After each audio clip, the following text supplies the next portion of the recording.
Live on the KDUS AM 1060 YouTube live stream as well. Hope everybody is having a great start to their Friday weekend right around the corner. Big series upcoming for the Arizona Diamondbacks. We'll get into that here today on the show. We'll dive more into Jordan Ott and what his coaching staff may look like for this Phoenix Suns team. And the Summer of Durant is upon us. Who may be interested in Kevin Durant? Who may be rumored to be getting involved into the Summer of Durant? We'll talk about all of that here on the program as well. We'll get started. I'll push the button. It's the Daily Special. And yes, it's baseball related. Time for our top story of the day. It's the Daily Special. You know what also is the Daily Special today? Nobody pushed all the buttons in here. All of them just pushed. Not where they're supposed to be. And I'm the only one that's in here. Things were not set up correctly when I got in here today. Boy, is it a Friday. The Diamondbacks start a 3-game series tonight with the Cincinnati Reds. Although the weather is up in the air for this series. A lot of rain potentially in the forecast all weekend when the Diamondbacks take on the Cincinnati Reds. But I want to start by going back to yesterday, and we touched on it briefly at the time when it happened. We were on the air when the Diamondbacks completed that comeback in the 9th inning, scored 7 runs in the 9th to sweep the Atlanta Braves, to beat Spencer Strider, to beat Chris Sale, and to then steal that game in the finale. And it has us feeling a certain kind of way today. It has us feeling way more optimistic than we have been feeling recently about this baseball team. And I think we act like this baseball team is 10 games below 500, and we act at times like this baseball team is out of it. And they're not really out of it. They're just not playing up to our expectations. They're a 500 baseball team. They are within 3.5, 4 games of that last wild card spot, even with not playing their best baseball. But we just had our sights set so high for this team this year that a 31-31 start to the season, them being 4th in the NL West, and them being on the outside looking in for the wild card, it just feels like a big disappointment. It feels like the season is over, even though it's not. And I am hopeful that yesterday is a launching point. I am hoping that yesterday is a spark for this team. We thought there might have been a brief spark on Wednesday night, when Justin Martinez got that big save in that big spot, worked out of a jam that he created in the 9th inning. I said that it may be a spark for him in particular, but for the bullpen as a whole and for the team by extension. I'm hopeful that doing something that they had never done in their franchise history, which is come back after trailing by 6+ runs, 6 or more runs in the top of the 9th or in the 9th inning to win that game. I hope that is a secondary spark for this club. You went into Atlanta, you swept the Braves, you made a big comeback in the finale, a historic comeback. One of those games that you will remember from this season. There's a couple of those games already for this club. That 5-run 9th inning that they had against the Milwaukee Brewers earlier this year, where they scored 5 in the 9th after being down 4-0. It's the second time this season we've watched this team score 4 or more runs in the 9th to come back and win. Unfortunately, there's some memorable games on the other end. That Dodgers game a couple of weekends ago on Friday, the back and forth affair, taking the 11-8 lead, giving it up in the 9th inning. I mean, this team has had some marquee signature wins and signature losses. I am hopeful that yesterday's signature win, because that's what that was yesterday, that is one of those games that if this season turns around and this team takes one of those final wild card spots, they close the gap between themselves and the Giants and the Padres, and they become what everybody thought they could be. Before the season, we all thought that this team could be a National League contender. Maybe they would fall short of catching the Dodgers for the division, but you get into the playoffs, it's a crapshoot. You never know what's going to happen. We've watched this team get in on the last day and make a run before. Just get in and have a chance. We all thought that was possible. And when they got into the playoffs, we would think this team has a chance to make a run. I'm hopeful that this win gets us back on a path to watching that team. Because for the last 3 days, they have been that team. For the last 3 days, they have showed us all of the reasons why we originally thought this team could make noise. Got excellent starting pitching the first 2 days from Merrill Kelly and Zach Gallen. In the last game of this series, they showed us that old school answer backs mentality that, let's face it, had been kind of missing recently. You haven't felt like this is a team that had a ton of energy to make the big comeback or to rally when they needed it. It honestly felt like you were watching a team that was allowing all of the bad things to happen to them. Not this week, not this series, not against the Atlanta Braves. They went out there and they took 3 games from Atlanta. They, I think, got their season back on track, and you now have to. It is so critically important for this ball club to carry this momentum into a series this weekend against the Cincinnati Reds, a team that is below 500, one of 4 series that you have the rest of the month of June against teams that are below 500, behind you in the standings. Carry this momentum into the weekend and build on it. Let's build a streak. All this team needs is one good streak. They're 31-31. One really solid winning streak puts them right back in the conversation for where we want them. That's the game. That's the one you circle and say, there it is. That's the one that turned your season around. Look at some of the teams that have turned their seasons around. In the morning meeting, and you're right, you said this earlier in the show, I talked about the 19 Nationals, right? The big turnaround. They start 19-31. And you're like, okay, well, the Diamondbacks were never that bad. I was like, right.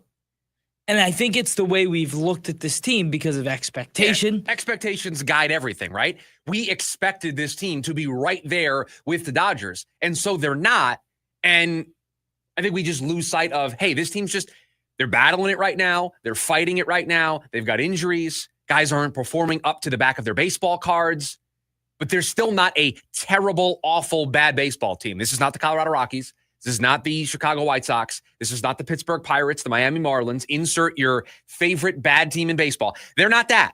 They're just not meeting expectations. And the better comp is certainly they're not the Orioles.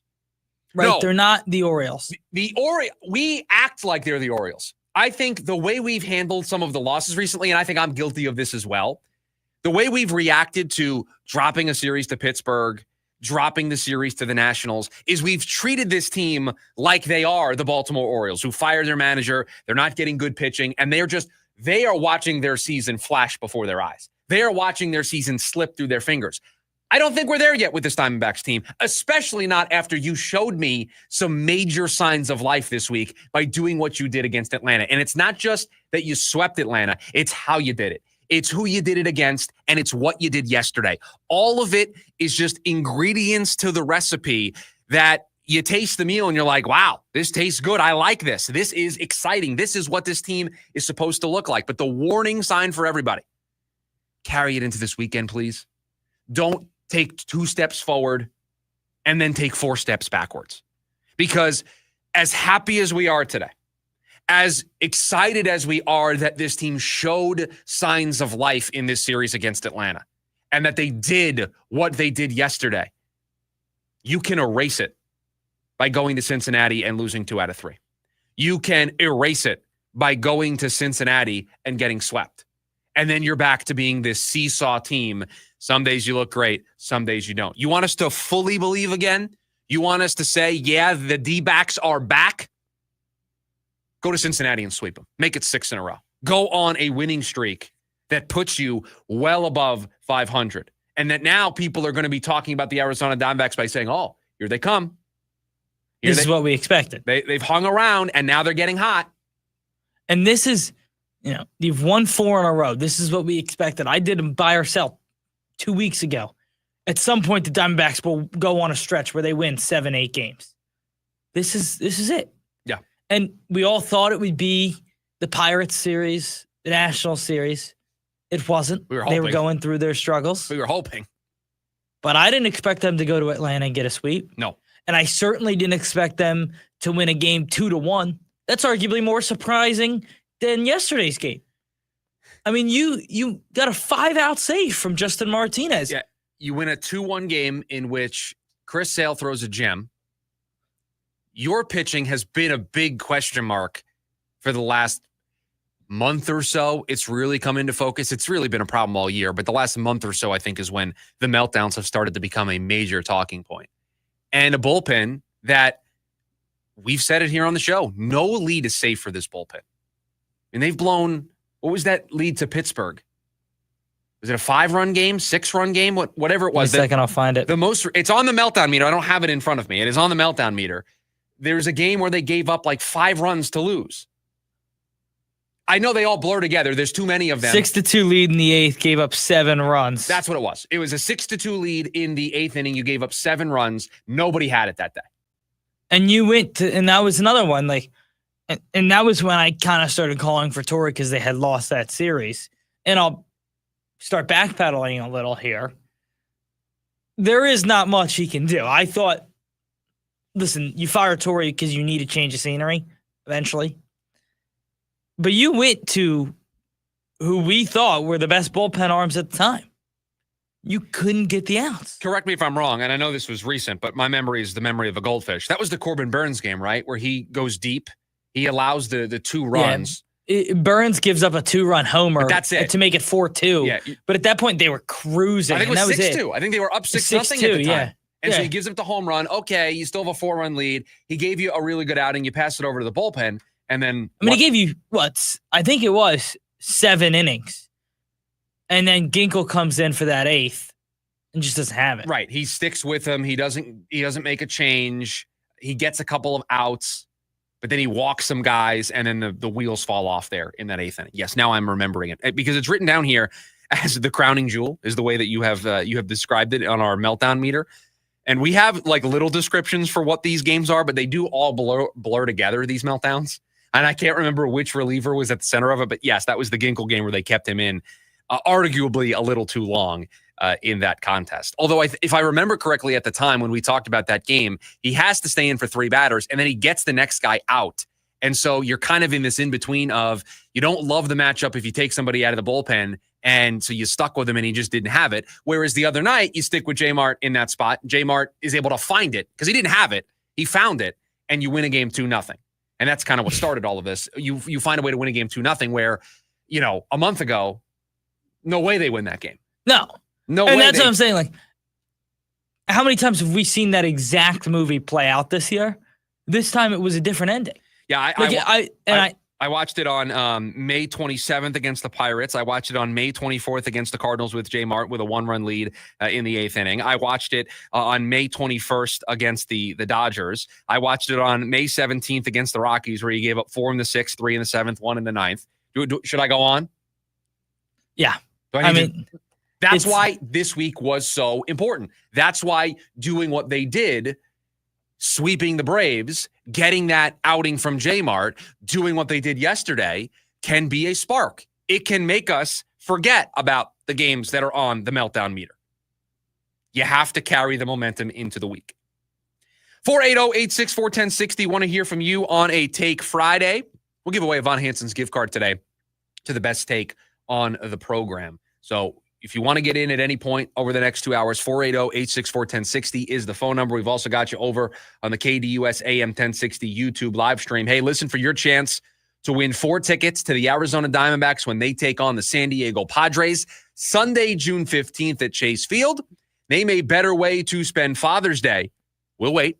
Spend a day with Dad at Chase Field and get them the Father's Day polo shirt.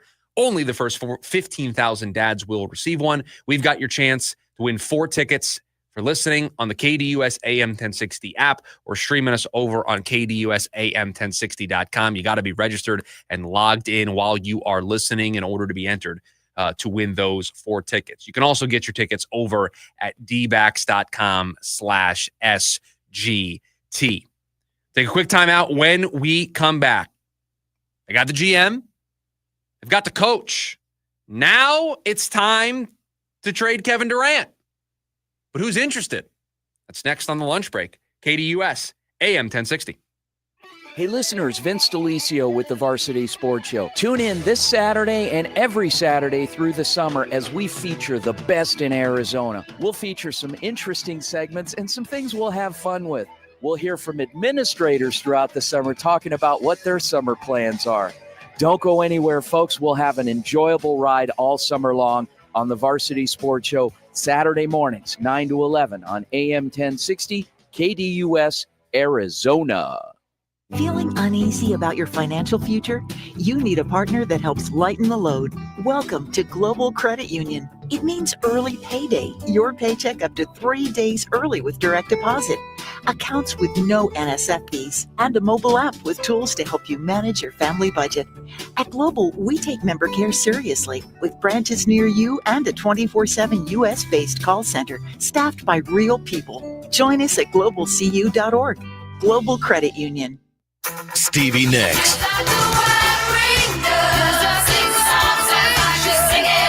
One special night, October 7th, PHX Arena.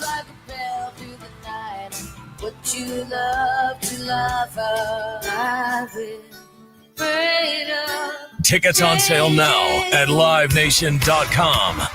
Don't miss Stevie Nicks live at PHX Arena. As the old saying goes, size matters. At Morgan & Morgan, we have over 1,000 lawyers and nearly 6,000 people on staff. But at the core, this is and always has been a family business. Our family watching out for your family. Call us or email us 24 hours a day, 7 days a week, even on a Saturday or a Sunday. And if you ever have a problem, call our mom. Morgan & Morgan. For the people and your family. Injured? Dial Pound Law or visit forthepeople.com for an office near you. Summer Playfest has arrived at Harris Auction Casino. This summer, win your share of $600,000 in prizes with Caesars Rewards. Plus, join us as live bands light up the stage all season long. Then stay and play for less with our buy one, get one half off hotel rates. So stay, play, and get rewarded all summer during Summer Playfest. Only at Harris Auction Casino. Play for all. Must be 21 or older to gamble. Know when to stop before you start. Gambling problem? Call 1-800-522-4700 or 1-800-NEXT-STEP. Visit the Caesars Rewards Center for details. Jim Rome here with your Rome Report. First off, apologies are in order, namely yours. Apology accepted for anyone who has ever come at me for saying the Stanley Cup is the hardest trophy to win in all sports. We saw it again in Game 1 of the Stanley Cup Final last night as Edmonton came back from 2 goals down to stun the defending champion Panthers in OT. What an unbelievably huge and gritty win for the Oil. And what a blown opportunity for the Panthers, who never ever blow leads in the playoffs. Literally, the Panthers had been 31-0 under head coach Paul Maurice when leading after the first or second period in the postseason. Make that 31-1. And imagine how different this series would feel right now had the defending champs gone in and ripped the home ice from Edmonton, who already carries the burden of no Canadian team winning the cup in 30 years. What I'm saying is, if you have a problem with hockey, and especially postseason hockey, more likely you've got a problem with yourself. I'm Jim Rome. Remember to follow me on the X platform at Jim Rome. The basketball playoffs are wrapping up, but the action is still heating up on PrizePicks, the best place to cash in on your favorite sports. The app is simple to use. Pick more or less on at least 2 players for a shot to win up to 2,000 times your cash. Download the PrizePicks app today. Use the code ROME and get $50 in bonus promo funds instantly when you play $5. That's code ROME on PrizePicks to get $50 in bonus promo funds instantly when you play $5. Win or lose, you get the $50 bonus credit just for playing. It's guaranteed. PrizePicks. Run your game. You do have to be present in certain states. Visit PrizePicks.com for restrictions and details. O'Reilly. You need Parts, we got parts. Product availability, just one part that makes O'Reilly stand apart. Get one free set of brake pads when you buy 2 brake rotors. Upgrade to Brake Best Select brake pads for $10 more, or upgrade to Brake Best Select Pro or Import Direct pads for just $20. Offer in-store only. Restrictions apply. See store for details. O'Reilly Auto Parts. The Varsity Sports Show with Vince D'Alessio is your hub for everything high school and college sports. Join Vince and friends as they give you the full picture on student athletes and where they're heading. Live interviews with coaches across the valley. Asking some of the tough questions. Varsity recaps and in-depth interviews with tomorrow's sports stars. The Varsity Sports Show with Vince D'Alessio. Live every Saturday morning from 9 to 11 a.m. Here on KTUS AM 1060 and on the KTUS 1060 app.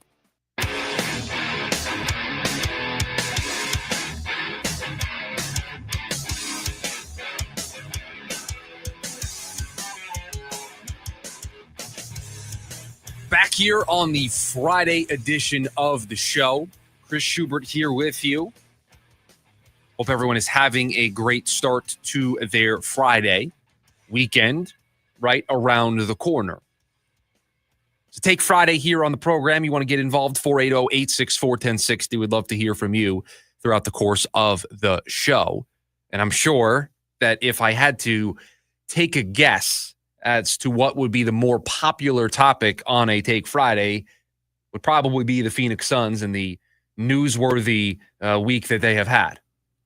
It's been a newsworthy week in general. Between that and then, gosh, how many times are you going to see a 7-run ninth inning while you're on the air? I'm still waiting for a Corbin Burns MRI update. Yeah. Oh, my God. I mean, that just completely forgot about it. That was supposed to happen on Monday. It's now Friday. A lot has happened in between. A second opinion that we're still waiting on. So we've had that happen this week. We had the sweep of the Braves.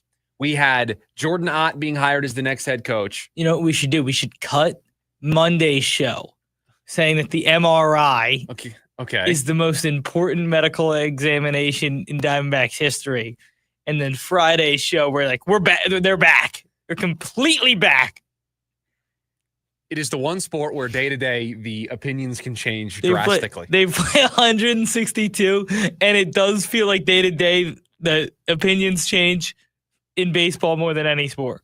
The seesaw nature of the game of baseball and just the length of the season lends itself to us having a week like we've had. But we are keeping an eye on if there is an update for Corbin Burns. I didn't check during the last break. I checked the moment before we went on the air, and I didn't see anything. But if we get news while we are on the air, obviously you know that we will react to it all here on the program. But the other big top story this week is what the Phoenix Suns did.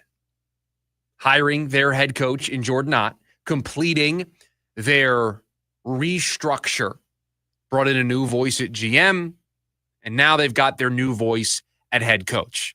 And so now we move into the next chapter of the offseason for the Phoenix Suns. We move into what I believe is the most important thing that they are going to do this offseason. More important than them deciding to move on from James Jones and bring in Brian Gregory. More important than which of the 6 head coaching finalists got the job. The most important thing that this franchise, this organization is going to do this offseason is trading Kevin Durant. Why do I say that?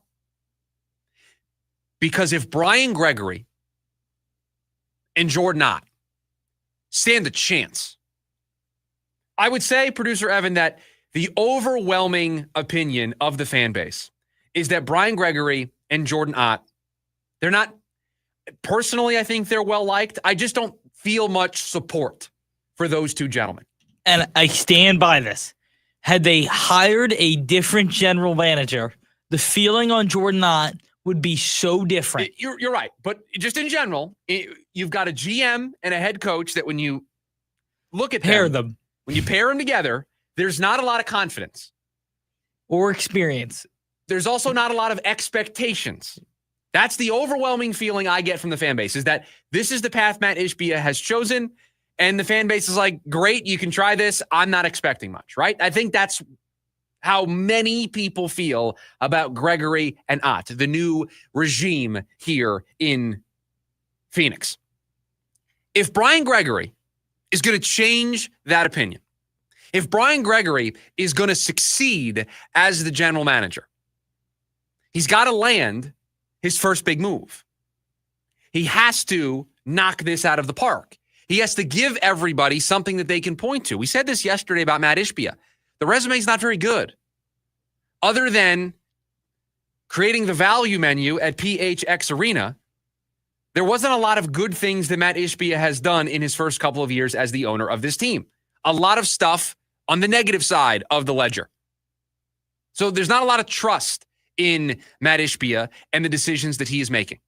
And so if Brian Gregory is going to change that narrative, if he's going to put something on his resume, the first thing that he's going to put on his resume, if he is going to do that, he's got to land the Kevin Durant trade.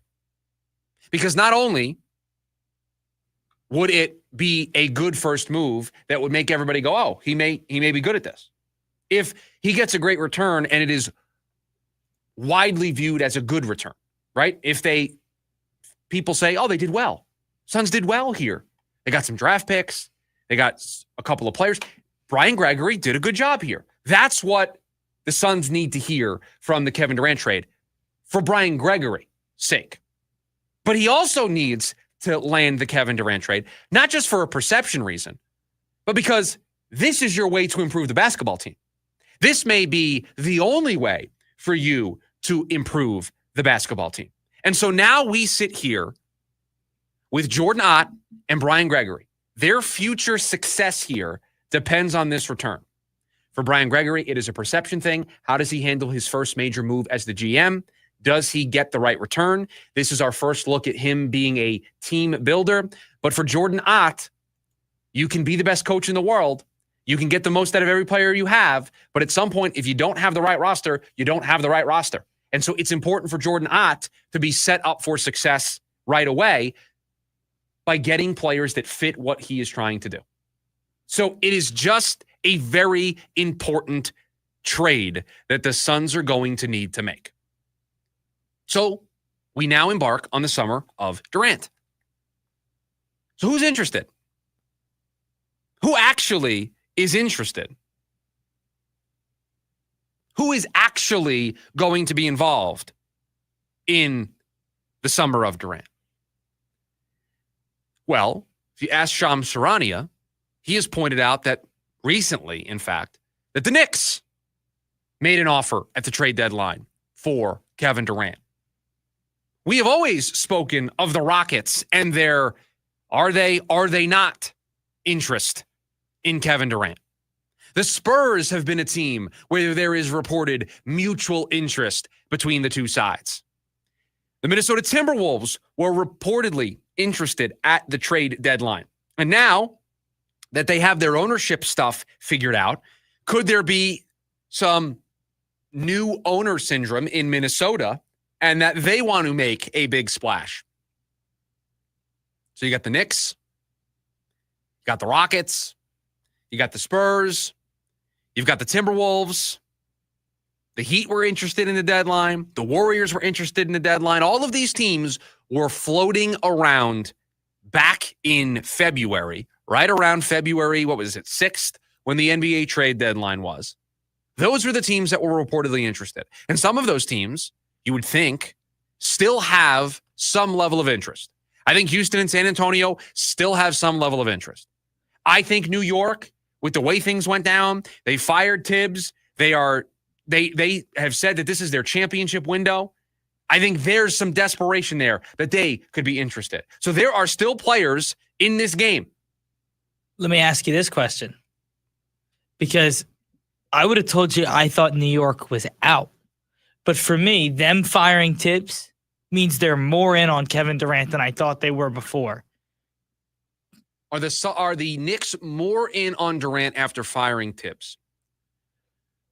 I don't know the answer to that question. I think it's an interesting point to bring up, because there's a world where they fired Tibbs And they said they needed a new voice, and they said that this is their window and they need to capitalize on it. And so all bets are off. You push all the chips in the middle. You fired the coach after taking your team to the Eastern Conference Finals for the first time in 25 years. And now that you made that move, everybody's going to look at Leon Rose and say, I don't know what you're capable of. Everything could be on the table. That is one way to look at it.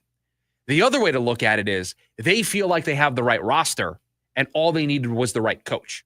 And so that they change the coach and they stick with the roster because they think there's more in this group that Tom Thibodeau didn't maximize, and that they're going to make more tweaks on the margins by getting a better bench, that a coach will deploy better, that they'll match up in the playoffs, better rotations for Brunson and Cat to pair them with more defensive-minded guys so that they aren't a defensive liability when they're both on the floor together. That's one pathway, two different viewpoints, and I can see you making the case for both. I don't know what Leon Rose is thinking. I don't know if he thinks all this needs is some tweaks with the bench and a new coach, or if it's, we've got to completely change this. I need a new coach. I need to get more stars in here. I need to add one more piece. I don't know. My gut tells me they're going to just try it with the coach thing first. And then if that doesn't work, big trade at the trade deadline. The Knicks are a huge NBA trade deadline team next year. Watch that team. If they struggle with the new coach or if they feel like they're just missing one piece, they could make a big blockbuster at the deadline. I don't know if there's going to be a Luka level blockbuster next year, but the Knicks may be at the center of that. So really, you don't think they could move Luka again? I do not believe the Lakers will be moving Luka again. I believe Luka will be staying in LA for the foreseeable future. Ugh. So those are the contenders. All of the teams that we saw interested at the deadline. Houston, I still think, has some basic level of interest. I think San Antonio has more interest than Houston. I think Minnesota is a team to watch. I'll put the Knicks on here just because I don't know what Leon Rose is thinking. And the Heat are a team you always have to watch when it comes to these big moves and these big stars because Pat Riley's always picking up the phone and trying to make something happen. 480-864-1060 is the phone number for you to join us here today on the program. When we come back, I can't even believe that this is the tease that has been written in front of me. Jonathan Gannon isn't on the hot seat, right? That's next. The lunch break, KDUS, AM 1060.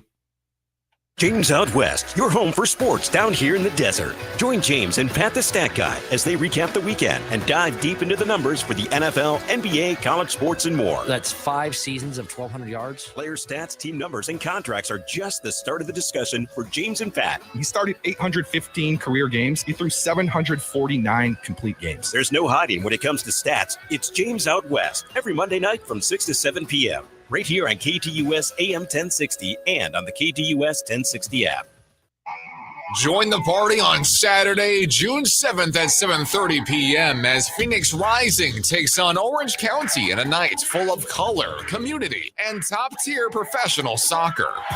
Be one of the first fans through the gates and grab a free Phoenix Rising beach towel, perfect for summer and perfect for showing your pride. Tickets start at just $15. Grab yours now at phxrisingfc.com. Lincoln Park. From Zero World Tour 2025. You ready? Yes, you got me open. Just to watch me. Live in Phoenix. Footprint Center, Saturday, September 6th, with special guest Gene Dawson. Get tickets now at livenation.com. For more, visit lincolnpark.com. If you're trying to get through your daily activities and you're noticing you can't because you're focusing more on your pain than being able to enjoy the moment, those are the patients that we're looking to treat because we can make a difference. That's Dr. Ashley Caravelli, a medical director for QC Kinetics. What we're doing at QC Kinetics is offering treatments that help with joint preservation. We use cutting-edge technology in our in-house lab to harness your body's natural healing powers and target the areas where you you need them the most. These are regenerative, non-surgical treatments, and QC Kinetics is the nation's leader, delivering lasting relief to tens of thousands of patients. What we do know is that the sooner we start treatment, the sooner you'll see relief. So don't wait another minute. See if you're a good candidate for these non-surgical treatments for joint pain. The consultation is completely free. Call QC Kinetics, 602-691-6641. That's 602-691-6641. 602-691-6641. Hey, Mike Barrow from Barrow's Pizza here. The way we see it, family isn't just a cherished thing, it's everything. For us, that starts with our Grandma Angelina's family recipes brought over from Sarconi, Italy, like our sweet and tangy pizza sauce, 100% real mozzarella, and our fresh dough made every morning. And because every Barrow's is family-owned, never franchised, we personally make sure the quality's there at every location. So stop in and give Barrow's Pizza a try. It's authentic food from our family to yours. We're chatting with our guest, always safety first, 811 Megaphone Man. Call 811 before you dig. You never stray from your mission of letting homeowners, landscapers, and excavators know you should always call 811 before you dig. Call 811. Call for both small and big jobs. And 2 working days in advance? 811. Any parting words? And I'm guessing they will be. Call 811 before you dig. Brought to you by Southwest Gas. 811. Attention all clones. The Jim Rome Show is here for you every day here on KDUS AM 1060. Lots to get done. Welcome to the program. Listen in as Rome dives into the biggest sports headlines of the day. From final scores, player contracts and trades, team prospects, and even a spicy take or two. The Jim Rome Show, 1 to 4 p.m. every weekday here on KDUS AM 1060. That's the trick. Online at KDUS1060.com and on the KDUS 1060 app.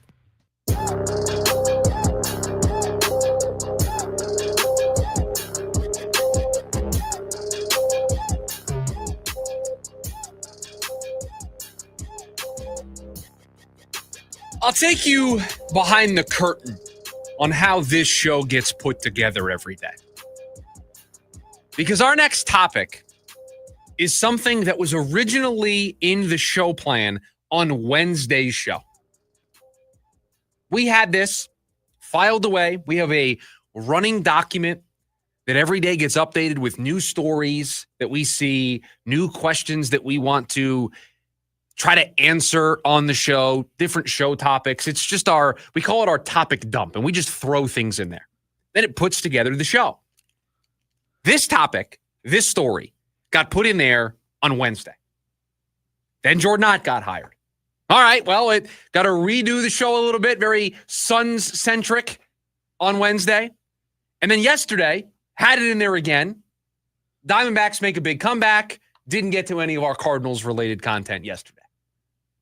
So we're getting to it a little later than we wanted to. But I have been waiting to talk about this all week long because this may be one of the dumbest things I've seen this offseason. And we see a lot of dumb content in the offseason of all the sports. A headline on PFF.com earlier this week, 10 NFL head coaches on the hot seat entering the 2025 season. And since we're talking about it here, you know who ends up being on this list.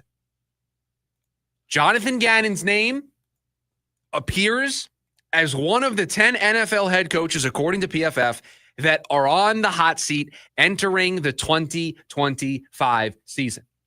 Now, we can debate that on just the surface. Should he be on the hot seat? Is he on the hot seat? If he is, what does he have to do to get off the hot seat? That's where we could potentially start with all of this. But no, we can't, because immediately in the little blurb that they have about all of these coaches, PFF kind of tells on themselves a little bit. When I sent this story to producer Evan ahead of the morning meeting, when we brought it up in putting together the show, the first thing he said was, why is he even on the list? Because of what they say in the first paragraph. So I will read to you the first paragraph about Jonathan Gannon being one of the 10 coaches on the hot seat entering 2025. Quote, Gannon, like his former Eagles quote coordinator Steichen, enters his third season at the helm without much to show for it. But unlike Steichen, things don't feel quite as dire in Arizona. Then why is he on the list? If things don't seem as dire, if they don't feel as dire, then why is he on the list? I said this to you after reading it. It feels like they say it and then they're like, ooh. Like, walk it back. Now listen. Like that's like when you say something and you're like, oh, shouldn't have said that. We do 2 hours of live radio every day, 10 hours a week. I do some podcasting outside of here. I say some stupid things sometimes. Sometimes I say something and I'm like, I don't even know why I said that. Happens to us all. You just have to own it and say, that was stupid. That was really dumb. I need a correction to this story where PFF raises their hand and is like, wow, don't know why we put Jonathan Gannon on this list. They also could have deleted it. They just keep It's the story, written. remove Gannon, and make it 9 head coaches that are on the hot seat. They just needed that round number. Needed to get to the even 10. Stories that have odd numbers, they don't do as well. The only way that Gannon is on the hot seat this year is if they go 4-13. This is what the last paragraph says. Quote, the improved roster should mean a more competitive team. And Gannon needs to assert that the Cardinals can battle both divisional and NFC powerhouses in the near future. If Arizona finishes below 500 for a third straight season, it wouldn't be shocking if Gannon were fired, even if progress is displayed. After all, owner Michael Bidwell canned Cliff Kingsbury in his 4th season, despite finishing 11-6 the year before. End quote. Listen, I feel very strongly that Jonathan Gannon is not getting fired this season. They would have to go 0-17, and we'd have to get stories upon stories upon stories of JG completely losing the locker room for me to even entertain the idea of firing Jonathan Gannon. No way is he. You want to do an impromptu list?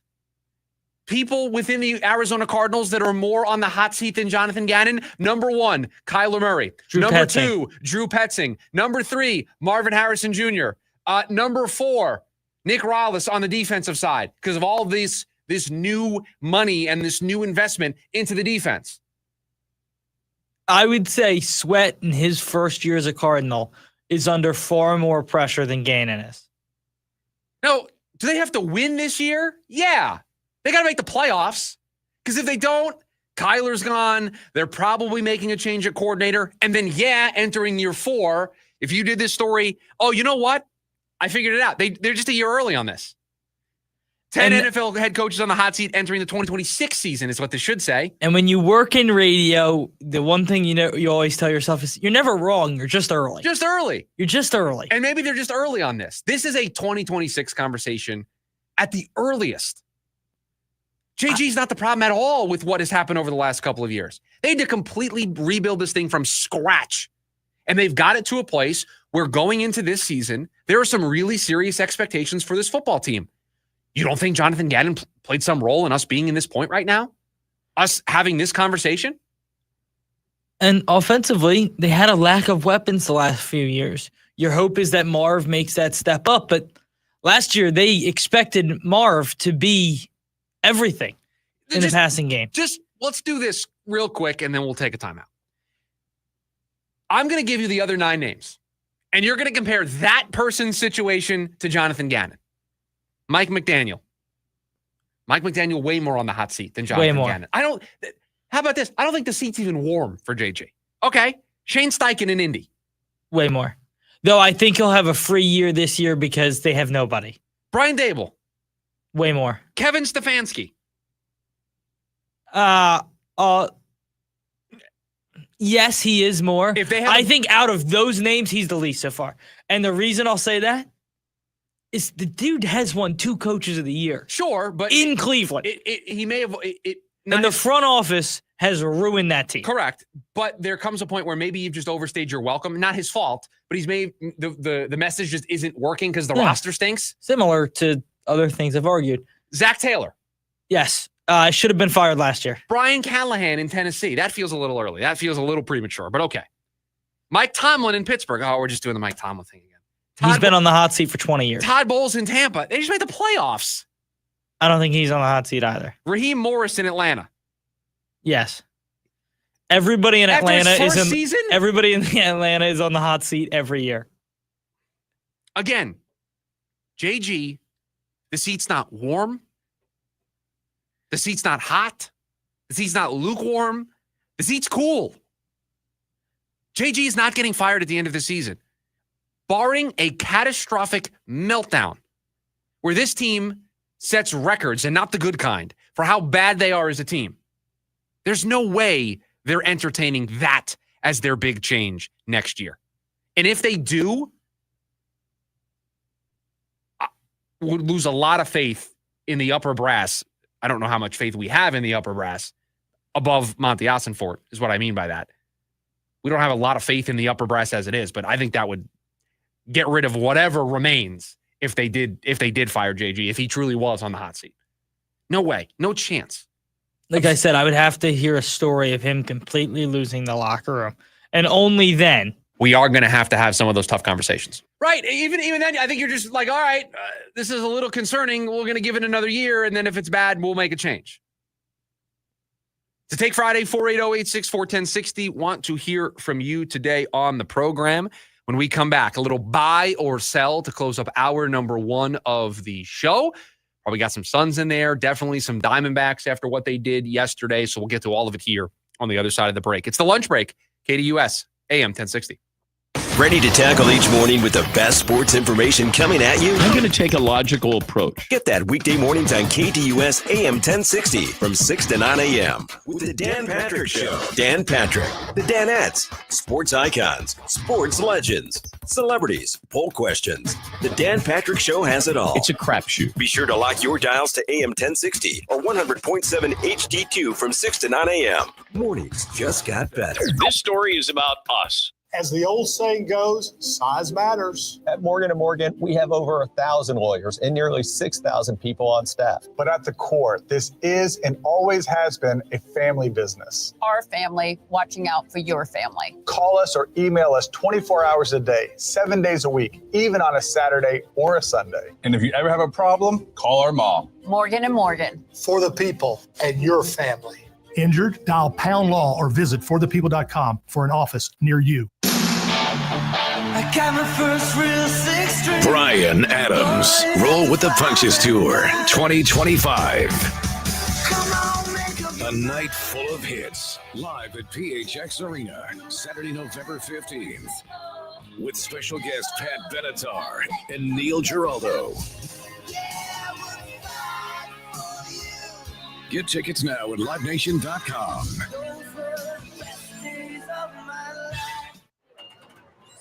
Welcome to Disneyland.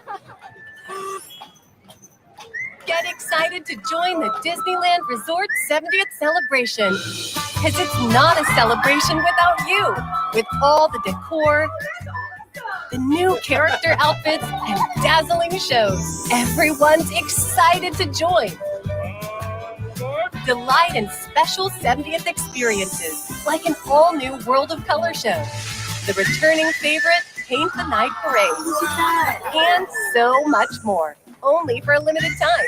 So come join us for this once-in-a-lifetime celebration with a special ticket offer as low as $100 per day with a special 4-day, 1-park-per-day ticket. Total price $400. Valid May 16 through August 14, 2025. Park ticket and reservation required. Visit Disneyland.com/70 ticket offer for details. Offering subject to capacity restrictions and change without notice.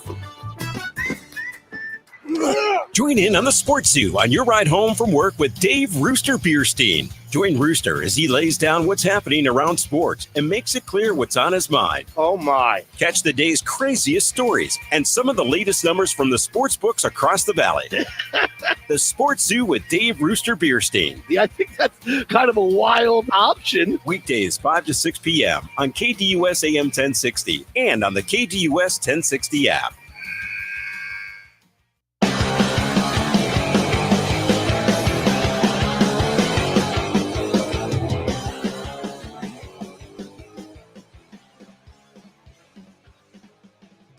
Finishing up hour number 1 here on a Friday. Chris Schubert with you. almost 12 o'clock here on a Friday. Show is flying by. We close hour number 1 of the show. Same way every day, a little buy or sell. Producer Evan provides me 5 statements that I either buy or sell. And most of the time, when explaining my rationale, I forget what the initial statement even is. We'll see if I can do a better job today. That is typically how this goes. I go just on this rabbit hole, and then I'm like, what was I answering again? It happens. We'll start with the Suns. The Suns will try to trade Kevin Durant to the East rather than moving him in the West. Oh, sell. The Phoenix Suns, I don't think are going to be picky. They're certainly not in a position to be picky. The only pickiness that I think we'll see here is by Kevin Durant. I think the Suns would like all the teams to be involved, would like everybody to submit an offer, because that's the way you get the absolute most. That's the way Brian Gregory gets that praise we were talking about earlier on this hour of, man, he did a really good job. Man, the Suns nailed this. They hit a home run. They got this great return. The way you do that is you got multiple teams that bid against each other. Now, I think there are going to be enough teams. We listed a bunch of them that I still think they're going to have some level of interest. It's just up to KD. I do not think the Suns are going into this saying, we have to get him out of the West. We never want to see him again. You want to get the absolute best return. And I think that's going to be their North Star on this, not get him out of the West to where he could haunt us in the future. You're trading Kevin Durant. You are not going to be relevant over the next 2 seasons while KD is still playing at a high enough, elite enough level to try to win a championship. I agree. Thought it was an interesting conversation, though. Sam Levitt will be a top 15 pick in the NFL when he comes out. Wow, this is really looking into the crystal ball for the future. This is. This is hard to do. It's interesting, though, because a lot of scouts, he's been all over recently. I know, but last summer, we weren't talking about Cam Ward as the number 1 overall pick. When Joe Burrow came out that summer before, we weren't talking about Joe Burrow as a number 1 pick. These quarterbacks come out of nowhere sometimes. Most of the time, the person we are talking, and not only that, that's why I gave you 14 to play with. This is 2 years down the road. He can come out after next year. After this upcoming season or after next season? So it would be the 2026 draft he could come out at. So after this regular season. Because it'll be his 3rd year of college football because he was a redshirt freshman. So he is eligible. But he would only have 2 years of being a starter on his belt. Yeah. Guys don't come out after only 2 years, man. They usually get that 3rd year of. I agree, but he can come out. If he came out next year, not a top 15 pick. Maybe in 2027. But that's looking way too far into the future. Who knows what the landscape of college football is going to look like in 2027? Yeah, I'll be honest. If you asked me this question, buy. Kid's too much of a talent. No, I agree. I don't want to downplay Sam Levitt, but you're a top 15 pick. That means at worst he's probably QB3. I don't know if I'm ready to say that right now. 2027, better chance. This upcoming draft, Drew Aller's in this draft. You got Arch Manning. Yeah. So you got 1 in front of him. 2 in front of him. No. I would take Drew Aller over Sam Levitt. No chance. Okay. We can agree to disagree there. Listen, I watch every Penn State game. He stinks. He does not stink. He stinks. No matter who Jordan Ott hires as assistant coaches, it won't change how Suns fans feel about the hire. I'll buy this. I care, and I think there will be a pocket of Suns fans that their opinion can change based on who Jordan Ott hires as his assistant. So we're going to touch on this a little bit in hour number 2 of the show today, of what that coaching staff may or may not look like, or what we want it to look like. But for a majority of Suns fans, it's all baked in at this point. They've made up their mind on how they feel about Jordan Ott. And they've made up their mind because of the Michigan State connection. That's why we've harped on it so much, because it's just there. It's the low-hanging fruit. It's the easiest thing to grab onto and say, man, this team doesn't know what they're doing. And you could have avoided it and got a really highly qualified coach that made a ton of sense in Johnny Bryant. But instead, you picked Jordan Ott and you walked yourself into, you had to know that there was going to be a section of your fan base that was going to think that the fix was in, that this was one big conspiracy from the get-go, and that are going to be out on Jordan Ott. There's going to be nothing that he can do in the press conference that reportedly is set for next week to change their mind. Now, I said that of the two hires, Ott or Gregory, way more on board with Ott than I am Gregory. So I have a different approach here. I'm actually kind of looking forward to seeing what Jordan Ott's going to be able to do. But no, who he hires as his lead assistant coach or who's on his coaching staff is not going to change many people's minds. By the way, to flip that point, I told you on this show that I felt bad for Brian Gregory in the position he had been put in with no previous experience. For a very different reason, I feel bad for Jordan Ott too, is because people will now assume he has no experience when he was a very deserving offseason hire. He spent 12 years as a coach in the NBA. People interviewed him, and he's interviewed with multiple different teams to be a head coach. He was a serious candidate. But for us, the low-hanging fruit is, yeah, he coached and went to Michigan State. The alignment. And so now that automatically takes away from his credentials just because he was hired here. It almost makes the credentials non-existent. And that's unfair because he does have the credentials. It's why I'm more on board with the Ott hire than I am the Gregory hire. But a very astute observation by you is that you kind of feel bad for both guys. For very different reasons. Yeah. There's nobody in the NBA I would rather have take a shot at the end of the game than Tyrese Halliburton right now. Boy, do I look smart from yesterday. Buy this take, by the way. Boy, do I look smart telling everybody that the Thunder were not going to just roll over the Indiana Pacers. And my big reason, not that I was reinventing the wheel here by saying because they have Tyrese Halliburton, but it's like the dude is a superstar. He's going to win at least one game by being Tyrese Halliburton. I just didn't expect it to be game one on the road in Oklahoma City. Now they have a real legitimate chance to win the whole thing. Hour number 2 of the program coming up next. KDUS AM 1060.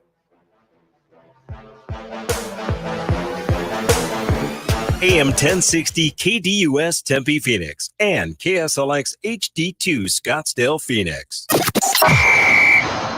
Breaking news, and this one is almost unbelievable. Yeah, it's all about new customers at Bet365 because they get $150 in bonus bets when they bet $5, win or lose. And even better, bonus bets can be used on the spread, totals, and player props. There you have it. Bet $5 to get $150 in bonus bets, win or lose. And see why. It's never ordinary at Bet365. 21 plus only. Must be physically located in Arizona. Gambling problem? Call 1-800-NEXT-STEP or text NEXT-STEP to 53342. T&Cs apply. Available in app only. Breaking Benjamin. Stay forever. And 3 Days Grace. Live. October 8th at Desert Diamond Arena with special guest Return to Dust. Get tickets now at livenation.com. Don't miss Breaking Benjamin and 3 Days Grace, presented by the Big Red Radio. Maybe it's time to expect more from college, more opportunities and fewer barriers. Discover Maricopa Community Colleges, the Valley's most accessible higher education provider. With 10 colleges and more than 600 career and degree programs, we're committed to making college work for you. We provide affordable, high-quality educational opportunities that are accessible to everyone. Discover what makes us different at opportunity.maricopa.edu. Looking to sell your home? Hi, I'm Andrew the Home Buyer, and I love making it easy to sell your house. I'll personally come and give you a cash offer the same day we meet, and I'll beat any other offer. It really is that easy to sell your home, and no need to clean or fix anything. I'll buy it in as-is condition. Call me, Andrew the Home Buyer, today to get your same-day cash offer. Visit andrewthehomebuyer.com. One study found that half of all clients are unhappy with their lawyer. The number one complaint, a total lack of communication. That's why we survey our clients and know over 97% are happy. Do your research. Call the husband and wife law team first. A noisy garage door is a cry for help. Hi, I'm Tommy Mello, owner at A1 Garage Door Service. Most repairs are simple, but if left untreated, they can turn into costly repairs. Your garage door works hard every day, and a little maintenance goes a long way. We fix garage doors fast with quality parts designed to last a lifetime. From repairs to upgrades, it's A1 from day one. Call A1 Garage Door Service, and you'll be smiling today. A1Garage.com. A1 from day one. AM 1060 KDUS Tempe Phoenix and KSLX HD2 Scottsdale Phoenix.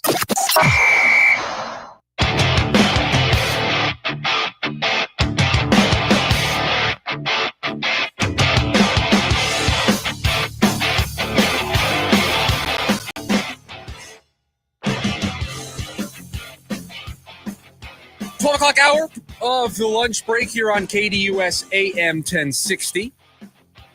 Chris Schubert with you. One more hour till the weekend. Tonight, the Diamondbacks start a 3-game series with the Cincinnati Reds in Cincinnati. And this is going to be our first look at this somewhat new look rotation. Now, it's the same names that we have watched pitch for this team this year, but Ryan Nelson, at least temporarily, has a permanent spot. Eduardo Rodriguez is returning to this rotation over the weekend. And in the wake of the Corbin Burnes injury on the 15-day IL, so he's going to miss at least 2-3 turns through the rotation, at least. Ryan Nelson's going to get a little bit of a run here, a well-deserved run. Shouldn't have been moved back to the bullpen in the first place. Eduardo Rodriguez is going to come back. Does he look more like the guy this team needs him to be? Hasn't been that at all so far in his Diamondbacks tenure, especially this year. Has not been the guy the Diamondbacks paid, what was it, $80 million, 4 years, $80 million, to just be an innings eater, solid, reliable, trustworthy. He has been far from that this year for this squad. There's a new name we might need to add to that list, and it's going to pain the producer of this show. I want to have a Brendan Pfaadt conversation. We didn't get to have it yesterday because the Diamondbacks made their big comeback. But it was a bad outing last Saturday night where he did not get an out. What was it, 8 runs? It was a 10-run first inning in total, but I think he gave up 9. He was only attributed with 8 or 9 of them. And then there was yesterday, in which he didn't have it and let the game get out of hand to the point where the Diamondbacks needed to make that comeback in the 9th inning. And so to the person on the show who a couple of weeks ago said that he trusted Brendan Pfaadt more than Zach Gallen, that he trusted Brendan Pfaadt more than everybody other than Corbin Burnes, I think at the time was the statement. What do you have to say for yourself on a day like today? Because we're trying to figure out what's wrong with Brendan Pfaadt. And I don't think I know what the answer is, but this team needs him to be the guy he was in the postseason for them 2 years ago. Because without Corbin Burnes, with Eduardo Rodriguez coming back and us just not knowing what he is going to be, and I think the default with Erod now needs to be he's not going to be the guy he was in Detroit and in Boston. They need somebody else to step up. Now, Zach Gallen did look good. That's encouraging. Merrill Kelly has been Merrill Kelly. But the third guy that you would point to normally would have been Brendan Pfaadt. But as of late, I think we're questioning that. You have to. And listen, I'll take my medicine on this one. This is me.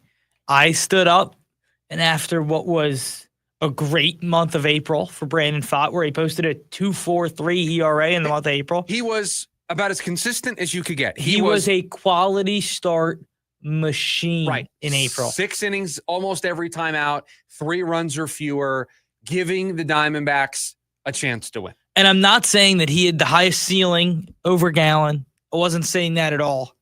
Because Gallen gives you the nights like he gave you in New York. But I just thought consistently they got more out of Brandon Pfaadt. And you were right. You were right I for thinking stood by that. Both feet on the ground, stand by what I said. Something happened in late May where things just changed. And he gave up, he had the 6th run in Philadelphia. Okay, that's a fluke because the next time he came out, he gave you 6 1/3, no runs. You have his game logs up? I do. Give me every team he started against in the month of May. It's hard. It's a tough stretch. At Philadelphia, home against the Dodgers, at San Fran, at the Dodgers, at St. Louis, home against Washington. A lot of really good teams in there.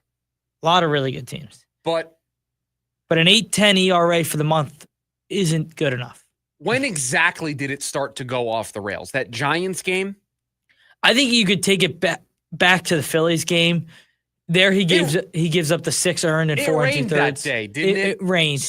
And then he came out and gave you 6 1/3 scoreless against the Dodgers at home. Yeah, see, I would love to just be able to say just had a bad run of playing some really good baseball teams, and sometimes really good baseball teams are going to get you.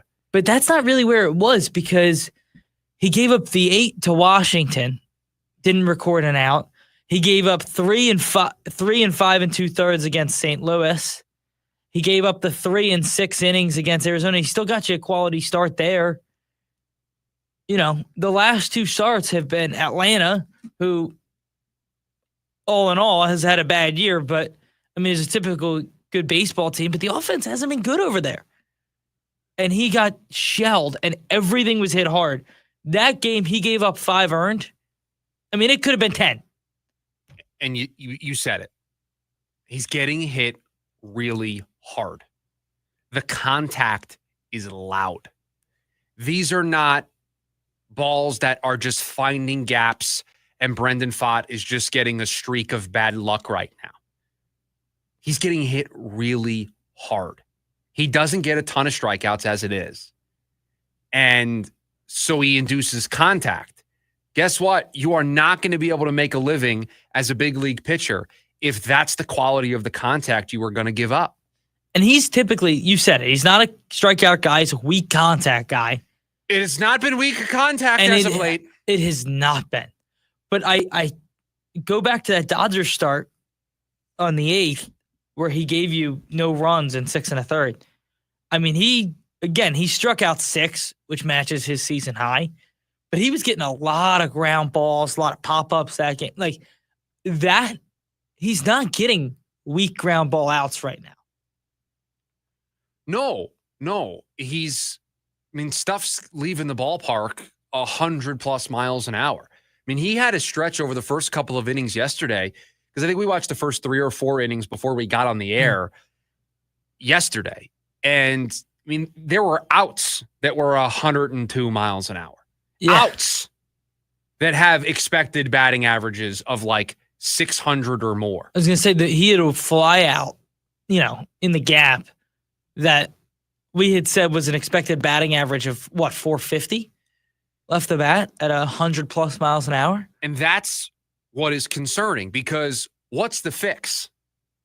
You don't all of a sudden become a strikeout pitcher.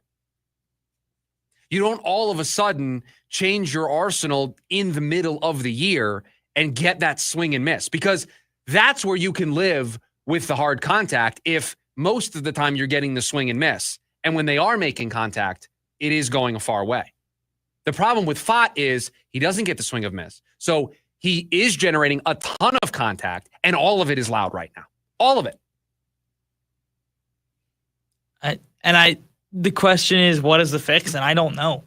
That's the hardest part is and I haven't looked at deep into some of the metrics and stuff.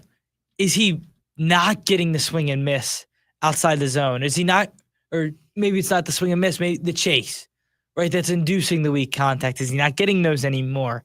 Is he leaving pitches over the heart of the plate? That's the question. And I mean, to give up 9 runs and not record an out against the Nationals is insane. He has one of the worst average exit velos amongst pitchers, one of the worst hard hit rates, one of the worst barrel rates. I mean, I'm a huge nerd. Not to get too nerdy with this, but all of the under the hood numbers tell a story of somebody who is just getting hit really, really hard and is not getting the swing and miss that you need to be able to go deep into games. And they need him to be the Brendan Pfaadt that he was at points last year. They need him to be the Brendan Pfaadt that he was in the postseason. In April. Right, in April, where he had, what did you say? It was a 2 ERA? 2.4. So what's the difference? What's the difference between April Brendan Pfaadt and May Brendan Pfaadt? Is it the quality of the opponent? So I asked you who he started against in May, and without knowing who he started against in April, I mean, you played all the greatest hits of teams that I would be afraid to play for somebody who gives up loud contact. The Phillies, the Dodgers, you mentioned the Giants. Like, those are the teams that would scare me a little bit. Here's April, and it's not hard to see. At Washington, Baltimore at home, at Miami, Tampa at home, Atlanta at home. Okay. So a different collection of teams somewhat than in May. Yeah, he gets Atlanta twice and Washington twice, but I mean, out of the stretch in May, we were like, oh, we caught Washington, he caught Atlanta in June. Those were two of the worst teams on that list. He got Miami, he got Baltimore, whose offense has been really struggling. Didn't give up a run there. It's not hard to see why he had success in April. That first start against at Atlanta, he caught them at a great time. He caught Baltimore at a great time. Miami's bad. He was good against Chicago in his start in March. The Diamondbacks need him to figure this out. And so far, his last 2 starts, he has given up 14 runs in 3 innings of work. Didn't record a single out against the Nationals. Went 3 innings against the Braves. That's just not going to cut it. This team is going to live or die based on their starting pitching this year. You saw it. You saw it in the Atlanta series.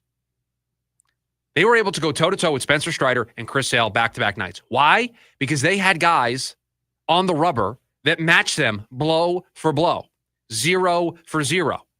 Zach Gallen and Merrill Kelly lived up to the back of their baseball card, lived up to what the expectations are of them. When the Diamondbacks get the quality starting pitching that we know that they can get, they're going to win a lot of baseball games. Right now, 2 starters can give you that. Maybe it's just 1. I need to see a little more from Zach before I'm willing to say he's back. Yeah, I mean, he gave us some nice starts, but he's not back. 1 good start against the Braves doesn't all of a sudden undo the walk problems that he has had this year. It was encouraging. Sure, do it over 3 starts, and now you've got something. Right, and it would be more, I don't know if it's more or less encouraging that he's had these great moments, right? Like, he had the New York start after a bad one in Chicago, and they gave you, or a bad one against Chicago, and they gave you another clunker out there. It's frustrating. It's frustrating. I think that's the right word to use. And so we've seen this before, so you can't be like, okay, there it is. There's the start. Now he's back. No, you need a runway. You need 2 or 3 starts in a row like that, where he's keeping the walks under control. He's attacking the strike zone. He's having those quick innings. If he does allow some base runners, he doesn't allow himself to have a full-blown meltdown and let the game get out of control. I mean, you saw it in his start the other night where he had the 2 Suarez errors or the 2 Suarez misplays that led to some runs. He settled down. He didn't let it spiral his entire outing. That's encouraging. That's a good thing. And there's a lot of pitchers in Zach Gallen at moments that would have let that happen. John over on YouTube says all teams go as far as the starting pitching. I agree, but this team more so. This is how they are built. They are built on the strength of their starting pitching. They are built on the idea of we can let Jock Peterson and Christian Walker walk in free agency and go with an internal guy and trade for somebody like Josh Naylor because we've got really good pitching. And so we don't need to create as many runs as we did last year when we had one of the best offenses in baseball. We instead can be run prevention merchants where we just keep you off the board. It's the entire design of the team. Now, yes, baseball is a sport. All sports are this. Score more than the other team, right? But it's not that easy. And you spent $210 million on Corbin Burnes. You made a choice to not trade Zach Gallen this winter. You made a choice to keep Gallen and Kelly after you signed Burnes, to give it a run with this rotation that you thought was really, really strong. And it just hasn't been. It's had moments. Corbin Burnes was pitching really solidly up until when he got hurt last Sunday. Brendan Pfaadt had a really great month of April. May was not kind to him. Merrill Kelly has been your most consistent pitcher. They've just got to find a way to be more consistent. All I'm asking in today's baseball, can you give me a quality start? Can you give me a quality start? This offense can do enough, can score enough to win if you give me a quality start. 6 innings, 3 runs or fewer. That's it. That's all I'm asking for. I'm not asking for you to go out there 8 shutout innings every single time out. Give me a quality start. And then every once in a while, give me an outing like Zach Gallen gave you the other night, like Merrill Kelly gave you the other night. Make the baseline, make the floor a quality start. And I think the thing that makes you want to rip your hair out is we know that every single starter in this rotation can do that. Just need to see it. 480-864-1060, the phone number for you to join us here today on the program. You can also join us over on the KDUS AM 1060 YouTube live stream. When we come back, Jordan Ott, new head coach for the Phoenix Suns, now has to put together a coaching staff. What does his coaching staff look like, and what do we think it has to have? That's next on the lunch break, KDUS AM 1060. Hey listeners, Vince DeLisio with the Varsity Sports Show. Tune in this Saturday and every Saturday through the summer as we feature the best in Arizona. We'll feature some interesting segments and some things we'll have fun with. We'll hear from administrators throughout the summer talking about what their summer plans are. Don't go anywhere, folks. We'll have an enjoyable ride all summer long on the Varsity Sports Show, Saturday mornings, 9 to 11 on AM 1060, KDUS, Arizona. Feeling uneasy about your financial future? You need a partner that helps lighten the load. Welcome to Global Credit Union. It means early payday, your paycheck up to 3 days early with direct deposit, accounts with no NSF fees, and a mobile app with tools to help you manage your family budget.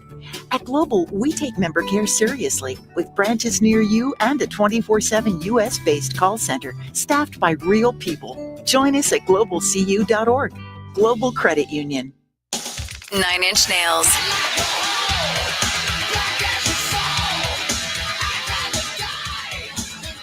Live at Footprint Center, September 16th. Get tickets now at NIN.com. 9 Inch Nails, live in Phoenix. Peel It Back World Tour 2025. Total Wireless is made to totally keep up with you. We have unlimited data that never slows you down, covered by the Verizon 5G network, and all for less than $30 a month when you get 4 lines. And the best part, we give you a free Samsung Galaxy A16 5G when you switch to the 5G Unlimited or 5G Plus Unlimited plan. Visit your local Total Wireless store today. Total Wireless, we're totally with you. Actual speeds may vary by location. For data management practices, see TotalWireless.com. Hey, Mike Barrow from Barrow's Pizza here. The way we see it, family isn't just a cherished thing, it's everything. For us, that starts with our Grandma Angelina's family recipes, brought over from Sarconi, Italy. Like our sweet and tangy pizza sauce, 100% real mozzarella, and our fresh dough made every morning. And because every Barrow's is family-owned, never franchised, we personally make sure the quality's there at every location. So stop in and give Barrow's Pizza a try. It's authentic food from our family to yours.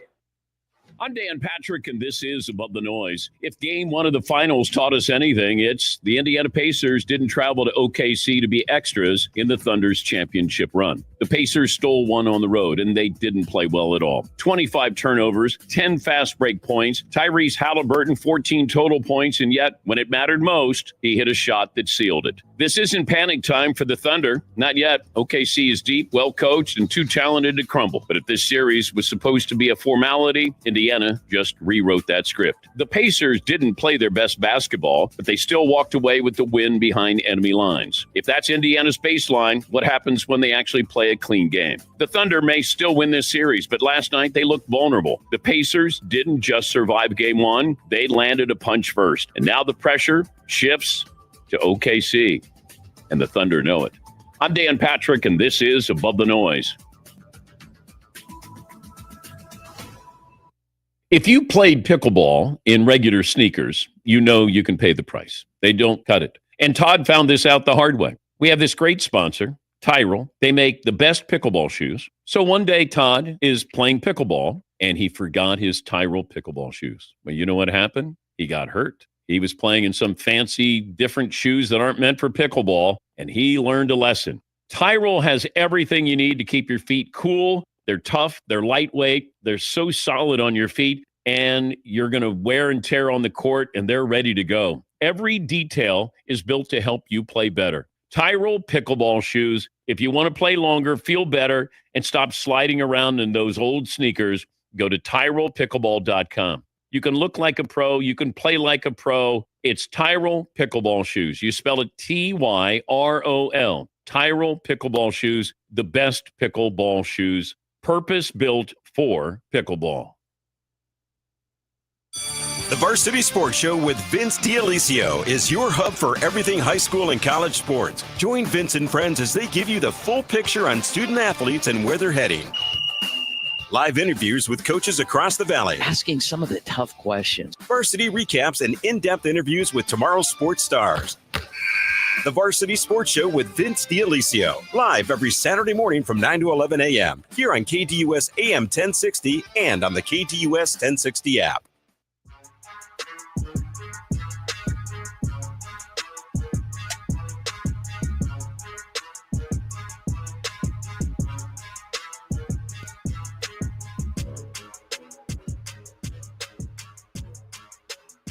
Phoenix Suns officially announcing Jordan Ott as their new head coach. He's going to meet with the media next week. Do we over-under how many times we hear the alignment? We want to put a number on it? We have to, right?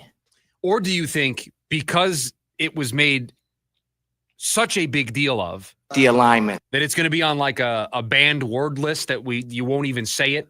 Like the Suns PR will tell Jordan Ott to just stay away from the alignment. Just stay away from that altogether. Yeah, especially because he went to Michigan State, right? Like it doubles down on you cannot say alignment.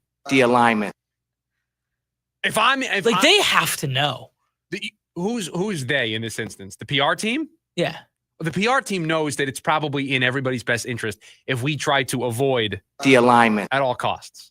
Because I get a lot of mileage. The alignment out of this drop. How much do you think Brian Gregory says it like in meetings? Oh, it's probably like, you know how you walk into some offices and they have those sayings like for workplace culture? Yeah. Alignment would be what the Suns would have in their offices if they had one of those. What was the count I gave you? It was 29 times in a 32-minute press conference. I forget what the because I went through and counted them. Yeah, you painstakingly during one morning meeting, listened to the press conference again and counted up the number of times. The alignment. Or align or being aligned or whatever form. Oh, it was align, aligned, or alignment. I think it was 29 times at a 32-minute press conference. So, yes, if I'm the Suns PR team, I would maybe just be like, hey. The alignment. Can we stay away from that? Or else you're going to be thinking. We are same. Same. But different, but still same. So you want to avoid that, I think, at all costs. Speaking of Jordan Ott, he now has to put together a coaching staff. He has to arm himself with coaches that are going to help him get through this transition period. And his first year as an NBA head coach is going to be a transition. You can talk all the talk in the world about being prepared for this moment, being an NBA lifer, working with different NBA head coaches that have gotten you prepared for this chance. You can be as prepared as you think you are. It's different when you're on the sideline and there's nobody to turn to. You're the guy making the decisions. You're the guy in charge. You're the guy has to decide what play we're drawing up on an inbound pass down 2 with 4 seconds to go. Nobody else going to help you in that spot. You got to make that call. You got to make that decision. And so the coaching staff, I think, is going to play a very important role in the early success for Jordan Ott. And it is probably the most critical thing that he is going to do now that he has gotten this job. He has to arm himself with guys and gals that can provide him with the information he needs to be successful. He needs to build a deep, well-versed difference of opinions among his bench. He needs to have a true council, a true roundtable that he can turn to. And it needs to be headed up by his lead assistant, the associate head coach, top coordinator, however you want to describe it. That hire is going to be the most important hire for Jordan Ott. And I'm of the belief, we talk about this a lot in the NFL. If you're a first-time head coach, the best thing you can do for yourself, the best thing you can do to set yourself up for success, get somebody on your staff who has been there and done that before. Nothing replaces experience. Nothing is better than somebody that you can look at in that moment when you need to draw up a play with 4 seconds to go, and you have to be the guy that determines what play we're running, who we're getting the ball to. What helps you in those moments is that if you have a coach on the sideline who's been there and done that, and in your meetings can talk you through, hey, this is where I've gone wrong. Not so much where they've done things correctly, but where they have made mistakes and how they learned from those mistakes. So I want to see a seasoned, veteran, ex-NBA head coach that is the top lead chief assistant for Jordan Ott. Now, they have somebody still in the building that checks all of those boxes. David Fizdale, ex-NBA head coach, multiple stops, been there, done that, good times, bad times, positive experiences, negative experiences, success, failure, has the credentials to be that guy. I would rather an outside voice. I would rather not having the chief assistant being somebody that was here the last couple of years. No knock on David Fizdale. I think he's a great coach. I think you would make a great assistant. The only knock on him is, dude, you were here for the last 2 years. I got to start fresh. I've got to get somebody in here that is new to this. I've got to get somebody in here that wasn't exposed to the failings of this organization the last couple of years, because you're just too close to it. And yeah, there's some value in that, but there's also some blind spots that come with that. There are blind spots that come with being too close to a situation. And in my mind, David Fizdale is too close to the failings over the last couple of years. Now, I did some research. I looked at coaches that have crossed paths with Jordan Ott in all of his stops. Atlanta, Brooklyn, the Lakers, Cleveland, all the places that he's been, right? All of the places where he's ended up. He was in Atlanta. He was in Brooklyn, Cleveland, all these different stops, working with Darvin Ham and Kenny Atkinson and Jacques Vaughn and Steve Nash and Budenholzer. And I looked at all these coaching staffs, and I'm like, okay, who else was on these coaching staffs that are ex-NBA head coaches that could fit this mold? And I saw some funny names, Producer Evan. Some of these are before your time being here in the Valley. He worked with Mike D'Antoni on Steve Nash's staff in Brooklyn. Now, you're not bringing Mike D'Antoni to Phoenix to be your chief assistant. That opens up a can of worms that nobody's interested in. I saw that he worked with Igor Kokoskov at one point. You're not bringing him in here because he was a head coach here and it didn't work. Jacques Vaughn just got hired to be an assistant over at Kansas, so he's got a brand new gig. You can't bring him with you. Darvin Ham, the lead assistant for Doc Rivers in Milwaukee. Don't know if they would let him out of his deal to go be the lead assistant for Phoenix. Not sure he would want to leave Milwaukee for Phoenix. I saw a name that was interesting to me. There was one name that Jordan Ott crossed paths with. And I don't know if he's interested in being an assistant again. I don't know if perhaps he gets the Knicks job. Perhaps he just sits a year out and hits the reset button and is a coach once again. Well, producer Evan, do you know a name of a coach that Jordan Ott crossed paths with in Atlanta? Oh, I know exactly who it is. And the reason I had him lower on my list as I believe he was 12. And we can go back and look at it because I have it in my notebook. I don't have my notebook sitting here on the desk. But I had him at 12 because he worked with Mike Budenholzer in Atlanta. Taylor Jenkins. That's not the name. You're based on your reaction. It's not the same name. What did you have? I had Budenholzer. You can't bring Budenholzer back to be the assistant coach. You're not doing that. But Taylor Jenkins worked in Atlanta with Bud, while Jordan Ott was also there being a video scout. Taylor Jenkins, former NBA coach, built a culture in Memphis, turned that team into what we've seen over the last couple of years. Perhaps overstayed his welcome a little bit. Voice message started to fall flat. But a guy who built something, a guy who's been an NBA head coach, a guy who could be the perfect voice, has that connection with Jordan Ott. You think that Jordan's going to lean onto his previous stops.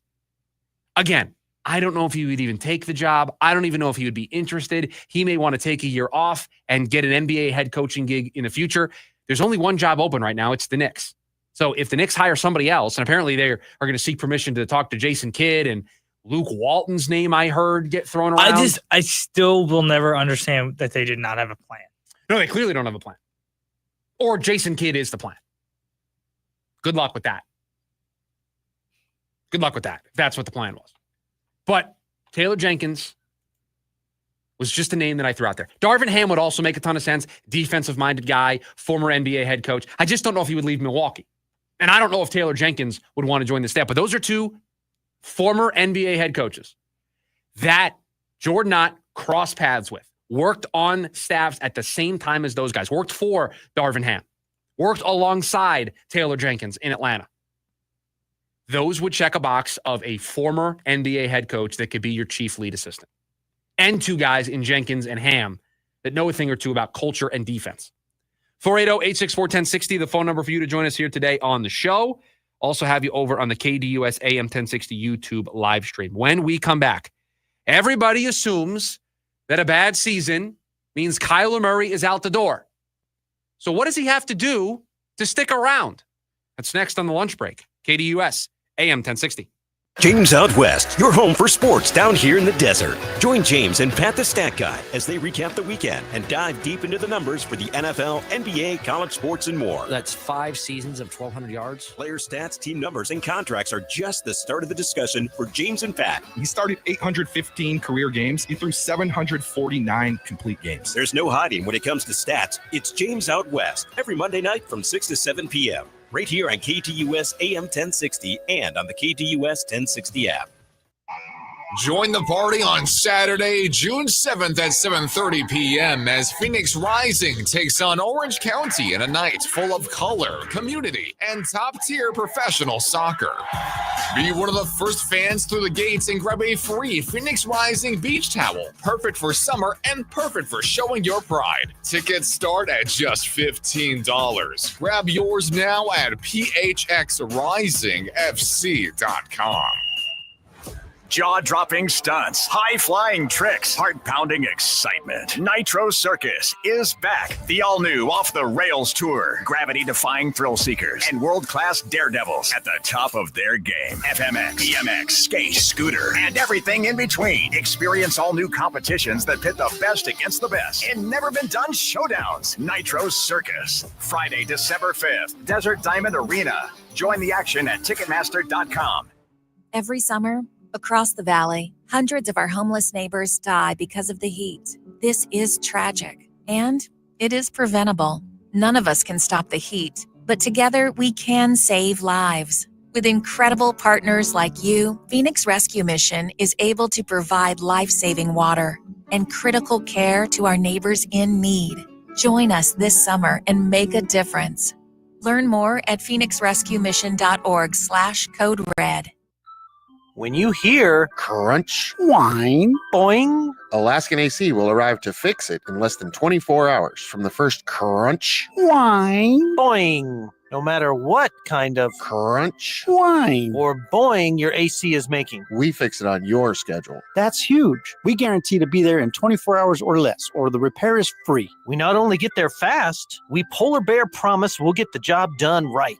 We believe you deserve fresh air free of humidity in every room of your home, and you should never hear crunch, whine, boing. If you do, call Alaskan AC, and we guarantee we'll be there in under 24 hours. If we don't make it, your repair will be free. No matter how big the crunch, boing, or whine. Wait, I thought I was whine. You're crunch. I'm crunch. You're boing. I don't think I'm boing. Gary's more of a boing than me. William is crunch. Schedule now and tell us who boing is. Only at AlaskanAC.com.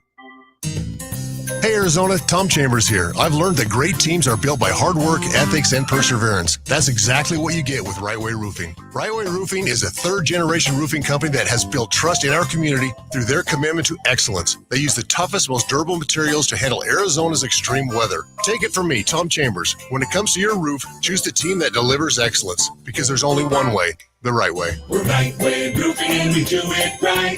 We'll always keep you watertight. Attention all clones. The Jim Rome Show is here for you every day here on KDUS AM 1060. Lots to get done. Welcome to the program. Listen in as Rome dives into the biggest sports headlines of the day. From final scores, player contracts and trades, team prospects, and even a spicy take or two. The Jim Rome Show, 1 to 4 p.m. every weekday here on KDUS AM 1060. That's the trick. Online at KDUS1060.com and on the KDUS 1060 app.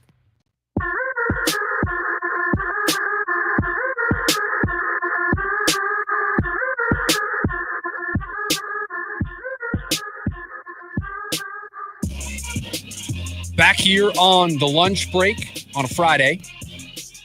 Make sure you download the KDUS AM 1060 app. It's your way to take us with you on the go, and you can listen to everything on KDUS AM 1060. We got a Phoenix Rising soccer game tomorrow night, starting 7 o'clock right here on KDUS AM 1060. Kickoff is at 7:30. But you also, by listening on the KDUS AM 1060 app, can listen for your chance to win 4 tickets to the Arizona Diamondbacks when they take on the San Diego Padres on Sunday, June 15th at Chase Field. It is Father's Day. Spend a day with Dad at Chase Field and get them the Father's Day polo shirt. Only the first 15,000 dads will receive one. We've got your chance to win 4 tickets to that, or you can get your tickets over at dbacks.com/SGT. This is a make or break year for Kyler Murray. I think we've made that abundantly clear all throughout the offseason in our conversations about this team. Everybody assumes no playoffs, he's gone. There are some that assume no playoff win, he's gone. Everything is through the lens of what leads to Kyler Murray being gone. I want to flip that on its head right now. What does it look like for Kyler Murray to stay here? He's under contract beyond this season. He's under contract for the next couple of seasons after this one. So what does he have to do for the Arizona Cardinals to want to keep that contract in place?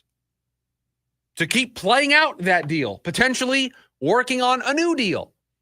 What does he have to do to extend his stay in Arizona? And I can't think of a better person to ask that question to than to the producer of this show, who is not a huge Kyler Murray fan, not his biggest supporter. So he is the perfect person to ask, what does he have to do to change your mind? to make you go, he can be the starter in 2026. Because everything has been looked at through the lens of what leads him to being gone. What does he have to do in order to stay? And the reason why I position it this way is they could make the playoffs. And they could make the playoffs, and he could have the same statistical season that he had last year. They went 8-9 last year. He threw 21 touchdowns, 11 interceptions. I think he ended up with 3,800 yards. He could have the exact same year. A couple of results could be flipped. And we're talking about a team that made the playoffs. Is that good enough for everybody? Or is there still going to be this cloud that hovers over him of those aren't franchise quarterback numbers? You got to give me 4,000 yards. You got to throw 25 touchdowns. You have to have single-digit interceptions. You can't fumble the ball. What is the magic number? What is the recipe here for Kyler Murray to stay? Because what if he's mediocre all season and they make the playoffs somehow and they win the playoff game on the backs of a good running game, a good defense? Kyler makes a couple plays here and there and they win the game. Then they get knocked out in the second round. Is that really all it's going to take for the people that want Kyler Murray sent out of town to back down? I can't see it. I can look into the crystal ball and I can see a very clear outcome. Kyler Murray has a great season. Kyler Murray throws for 4,000 yards. Kyler Murray throws for 25 to 30 touchdowns. He keeps the interception number down. This team wins 9 or 10 games. They make the playoffs as a wild card team, and then they lose in the postseason. Kyler plays well, but they lose in the postseason. People are still going to want a change at quarterback. I think most people's opinions of Kyler Murray are caked in, and there isn't anything that he can do, sans winning a Super Bowl, that will change their mind.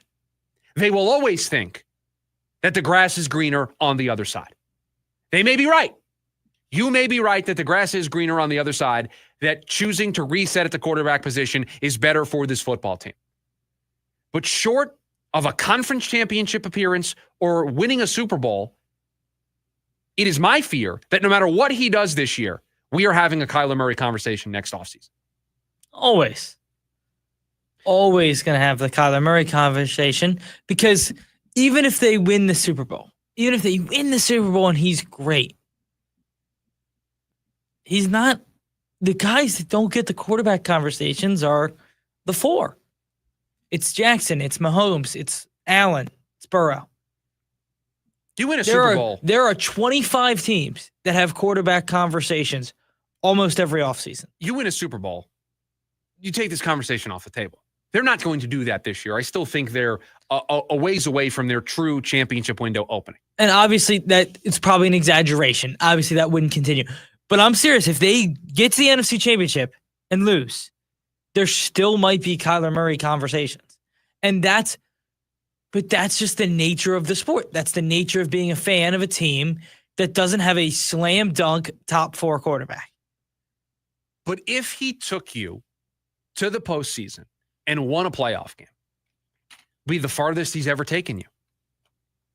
In year 7, a make or break year, wouldn't you say that if it's make it or break it, that going to the postseason and winning a playoff game would be making it? I wouldn't classify that as breaking it. I agree. Furthest he's ever taken the team. So would that be a non-starter? The moment he gets this team to the playoffs and wins a playoff game, does everybody just stop? Well, let me ask you this. What if he plays great in the wild card game? Let's say he has to go down in a 2-minute drill, game-winning drive, gets in there, they win, they move on. Now they're on the road. They go to Philadelphia. Late in that game, they're in it. He throws a late interception on an end of game drive situation.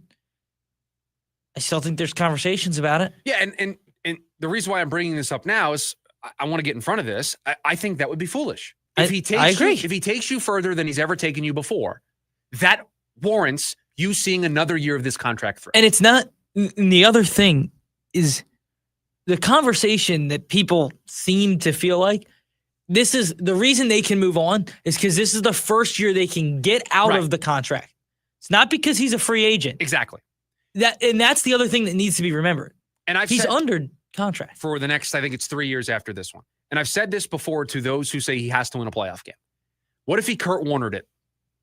What if he walks off the field in that wild card game, giving the Cardinals the lead? He leads them on a drive in the final 4 minutes and gives them the lead, and they're up by 2, and then the other team goes down the field and kicks a field goal or scores a touchdown.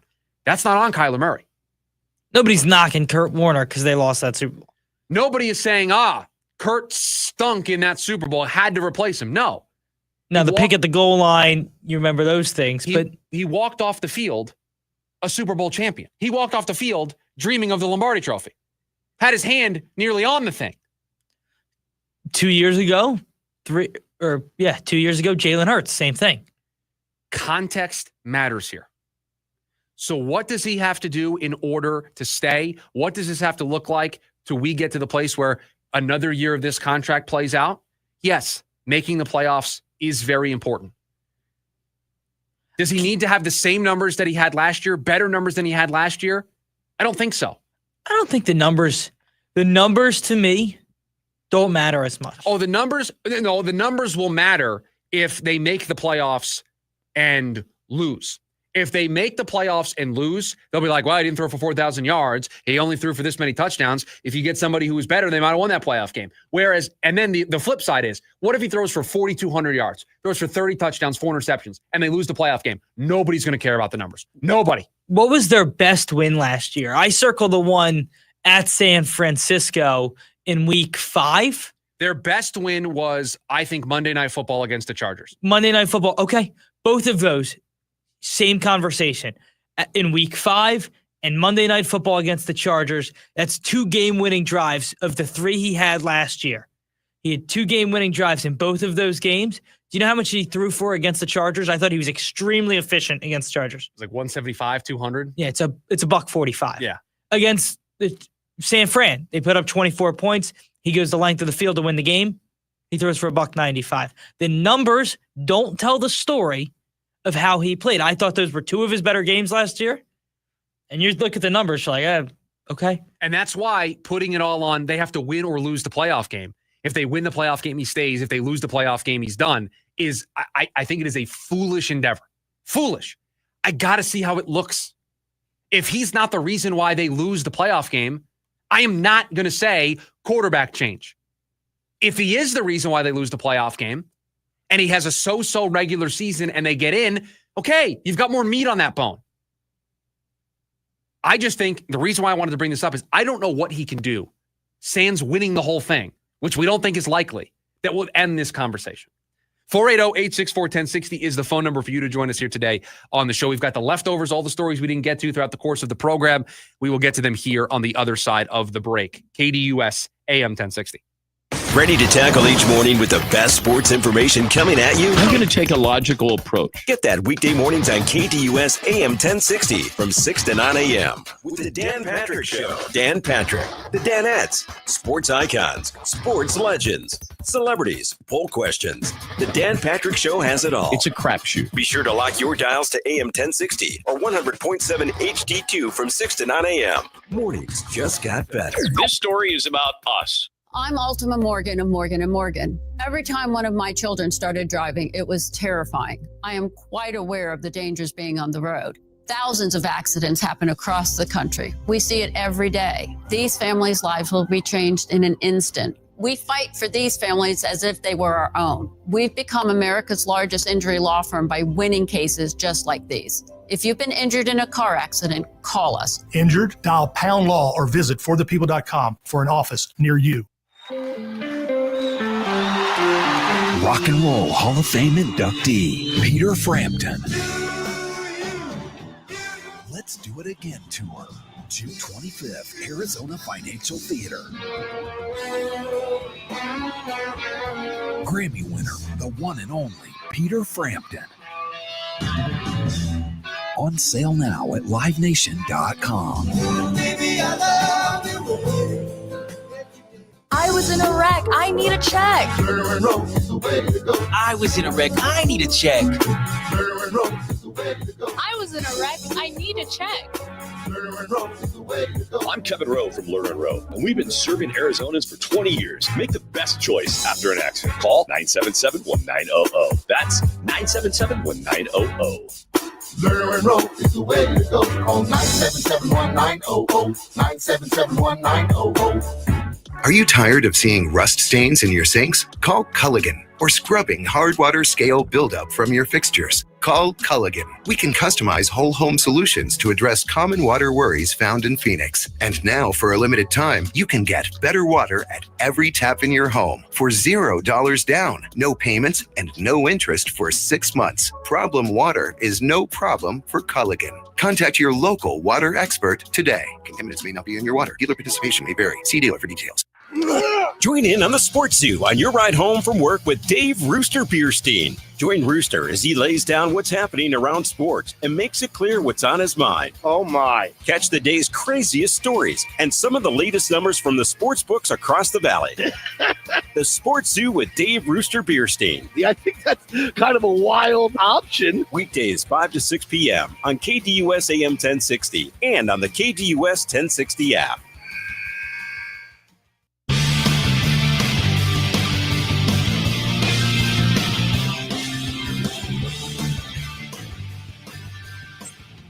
Back here on the lunch break, wrapping up the Friday edition of the show. Another great week of shows in the book.